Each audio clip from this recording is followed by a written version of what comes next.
Marcus here. And Jamie. And Jamie. We're out here in Ensenada, in Mexico right now, in the Baja region, and we are in the wine warehouse district. So this is really cool down here in the wine warehouse district.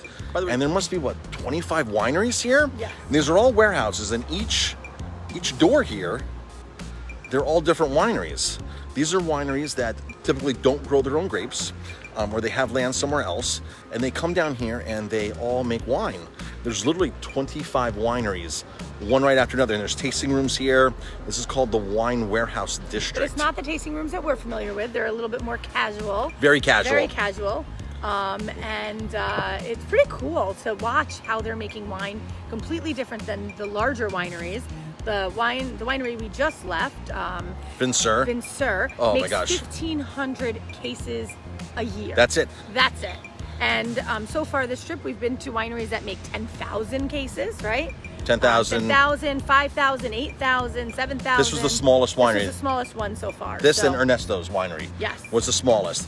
So they're making wine back in this like garage. They're garages, they're warehouses, they're garages. And these are all separate wineries.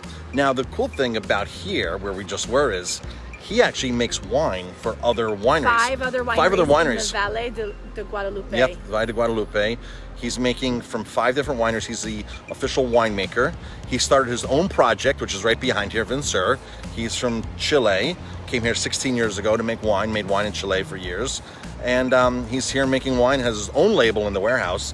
And then he says he goes up into the valley, which is 30 minutes away. Every day? Every day, and visits all 5 wineries every day that he's the official winemaker to. He's a consultant, the winemaker. He wants to make sure that everything is going smoothly.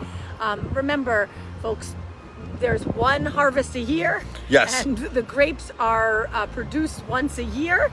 So you screw something up in that winery, it will screw up your whole production. The whole vintage. The whole vintage. It's not like beer where you just buy more grain and refire the kettle and cook another batch. So. You have one time to harvest, one time to get everything right. So he goes to all 5 wineries every day. And the reason why he's down here in the warehouse district with his own label is because he wants his own wine, his own label. So he's building his own identity as opposed to working for everybody else. He loves working for everybody else. He's still going to do it. But he's now down here building his own identity, Daniel. It's pretty cool. It's pretty cool. Daniel and Paulette. Yes. Great couple.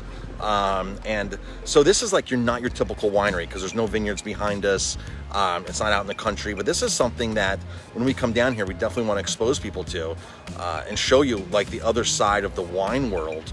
So when you were placing an order, I got talking to Daniel, the winemaker owner of this winery, and we started talking about the fact that every year he buys something else, another machine, another thing, something else, so he can grow his business. Grows business. And it's pretty cool. It's pretty cool to see, because that's kind of how we started from the ground up. Right. And we are where we are now, 18 years later at Aroma Time. You buy one more piece of equipment every year. Every year. One more investment. Grow a little bit more every year.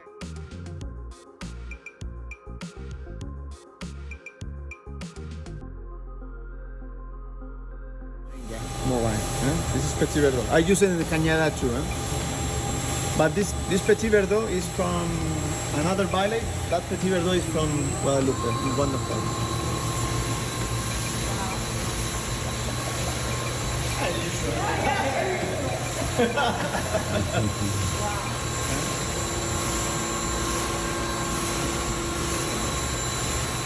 Very cool.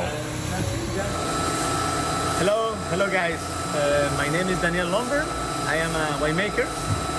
I work in here. This is my personal project, VinSur, in Baja California, and Ensenada. Okay? And this is working in our wines. This is Petit Verdot. It's in the middle process of the fermentation right now.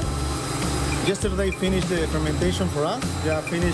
Received the last grapes yesterday. I hope to visit us.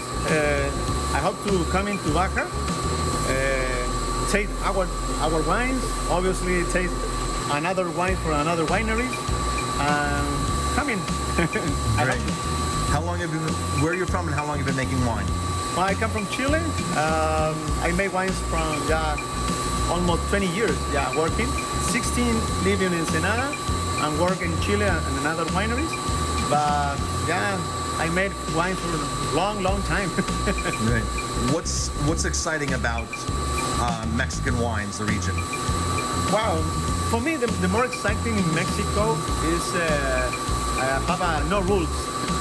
No rules in terms of you put 2 or 3 grapes in different blends, for example. It doesn't matter. No You can be problem. creative. You will create it. More creative, I think yes. it's more liberty, more free in terms of the made wines. This is I like it for me in terms of I like that, you know? It's more free in terms of the made everything. Great. Explain what's going on in these. Well, right now, this grapes is Nebbiolo.